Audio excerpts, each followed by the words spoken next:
How's it going, everybody? It is Charlie, and welcome back to another video on the Chatting Leeds YouTube channel. It is 2 days before the game, guys, which we all know what that means. It's time for your predicted 11 for who I think Sam Allardyce will choose to face Tottenham Hotspur in our final Premier League game of the season, and probably our last Premier League game for a little while, in my opinion, anyway.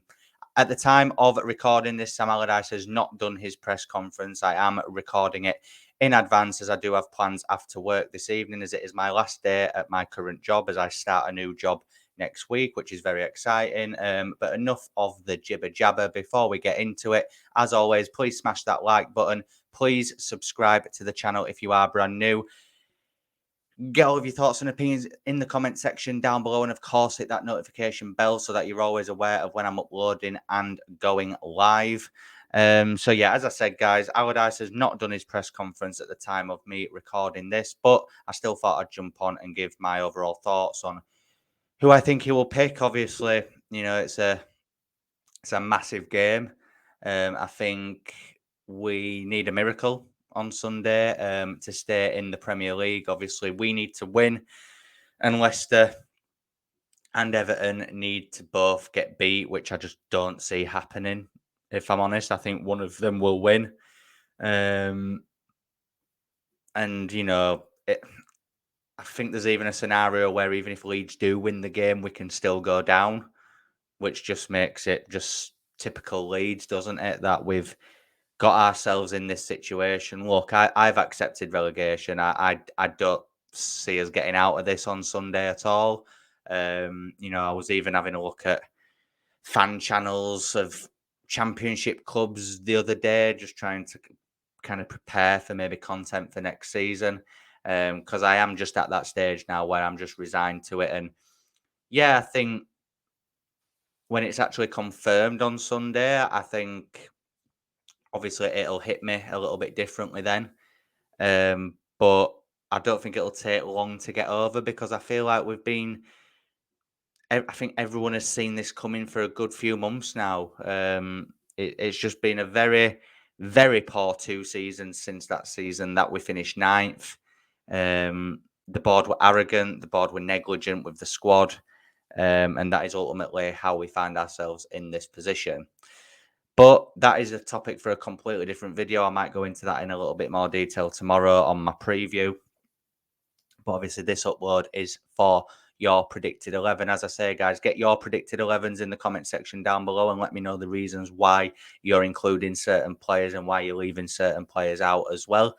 But what I think he will do is very similar to what he did against West Ham with just a few tweaks. I think Joel Robles will obviously remain in goal. I think in the games that he's played, he has done quite well, and a player that I would keep for an extra year in the Championship. I think he looks a lot more assured at the back. I think he commands his box a lot more and just, you know, adds a little bit of calmness to that back line. So, yeah, it will be Joel Robles in goal for me. Right back will remain as Luke Ayling, just because we've got no one else better there. I thought that interview that he did after the West Ham game was pretty damning, and it told a lot about the mentality of the squad, you know, thinking that they just can't go again, that they've not got enough in the tank, basically. And I just thought, really? You're in the midst of a relegation battle. You're supposed to be fighting for your life. And I think a few of them have already given up. There's Mark Rocker in the news, obviously, speaking to Real Betis, apparently. You know, there's other teams interested in other players, and you just think a lot of them will be on the phone to their agents as we speak, preparing, you know, for life after Leeds United, after Sunday's game. And you know what? A lot of them can do one, in my opinion. But as I say, this 11 is just who I think he'll pick based on the players we've got available at the minute. Luke Ayling will be at right back. I think the centre-back partnership will remain as Rasmus Christensen and Max Verber. Christensen, weirdly enough, seems to actually be playing his best football at centre-half rather than right back. Again, a right back playing centre-back. Who'd have thought it at Leeds, eh? And Max Verber, who for me is a player that I would like to still keep hold of if we can in the Championship. I think he'll be a very good player for us in that league. Left back is an interesting one. Does he bring Junior Firpo back in, or does he keep Pascal Strout there? For me, I think he brings Firpo back in just because he's an actual left back, and I don't think he actually rates Pascal. I think he only put Pascal in there because Firpo was suspended against West Ham. So yeah, I think Junior will return it to the 11. I think the three in midfield will remain as Adam Forshaw, Robin Koch, and Weston McKennie.